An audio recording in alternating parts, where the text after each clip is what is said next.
नमस्कार मित्रों, जय शनिदेव। स्वागत करते हैं आपका हमारे YouTube चैनल पर। तो दोस्तों, बहुत ही गंभीर मुद्दे पर हम ये वीडियो लेकर आए हैं। सभी जातकों को अक्सर यही समस्या होती है और इस वीडियो के अंतर्गत इसी समस्या का समाधान होने वाला है।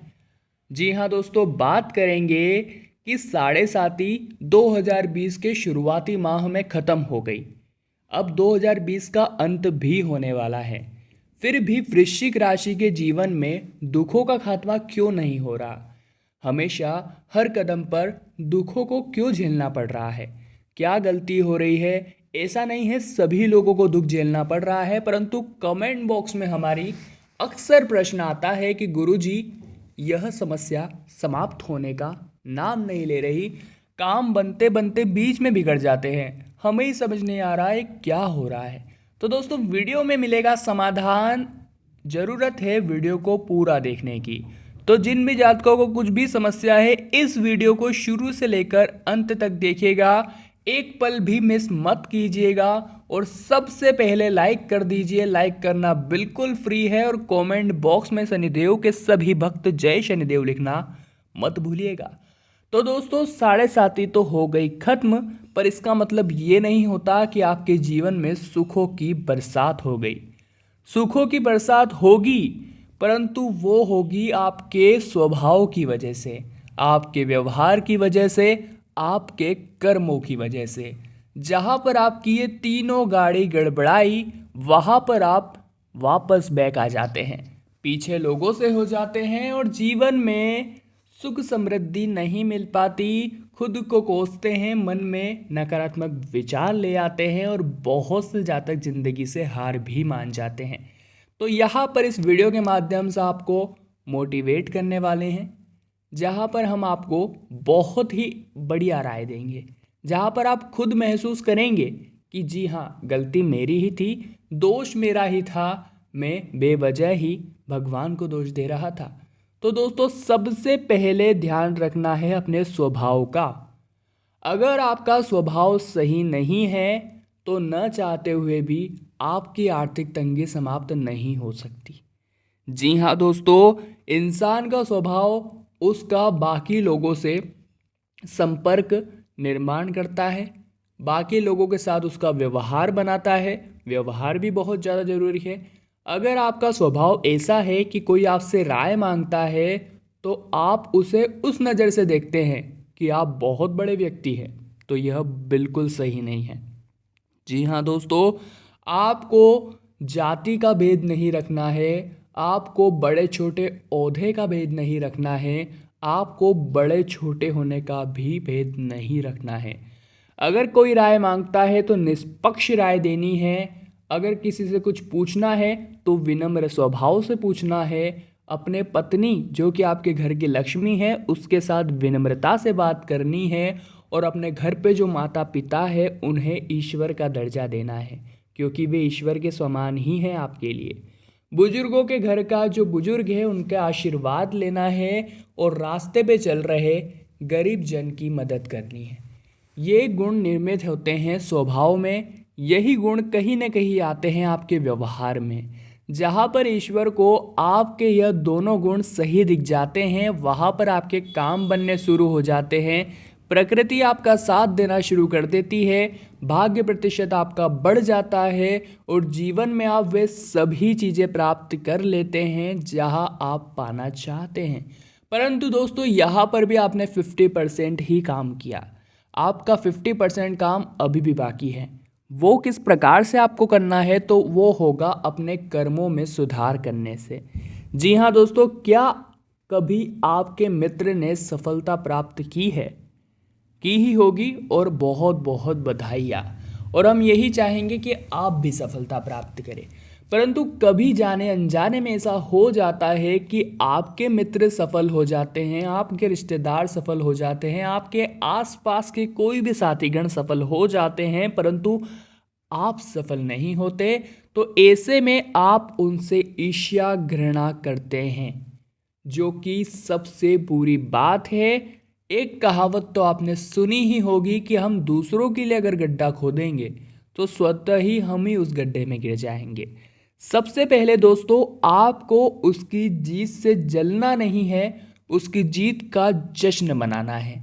उससे 2 पल के लिए बात करनी है और उनसे यह समझना है कि आखिर वो सफल हुए हैं तो हुए किस प्रकार से, ताकि अगली बार आप प्रसन्न हो और आपको देखकर दूसरा आपसे सीख ले। यह क्रम निरंतर चलता रहेगा, हमारा समाज शक्तिशाली बनेगा। परंतु अगर एक दूसरे से जलते रह गए तो ना ईश्वर आपका साथ देंगे, ना आपका कोई काम बनेगा और आप जहाँ थे वही के वही धरे रह जाएंगे। जो भी स्टूडेंट्स लोग हैं उनका पढ़ाई में मन नहीं लगता है। गलत संगति, गलत विचारधारा और गलत प्रभाव उन्हें बहुत ज़्यादा प्रभावित कर रहा है। ऐसे में वो बोलते हैं कि हमारा काम नहीं हो रहा, कंपटीशन एग्ज़ाम क्रैक नहीं हो रही। तो दोस्तों अगर आप में ही खोट है तो फिर भगवान भी क्या करे।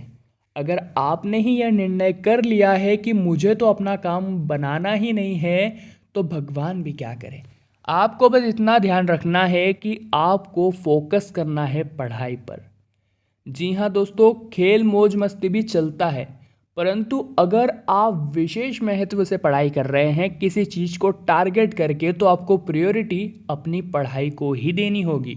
बहुत से लोग ऐसे होते हैं, बहुत से छात्र ऐसे होते हैं जो दूर देश जाते हैं पढ़ने के लिए, परंतु जब वे अपने दोस्तों को बहुत ज़्यादा एंजॉय करते देखते हैं तो उनका मन भी बहल जाता है और वे निकल जाते हैं उनके साथ पढ़ाई गई भाड़ में। आप करते हैं मौज मस्ती, ऐशो आराम।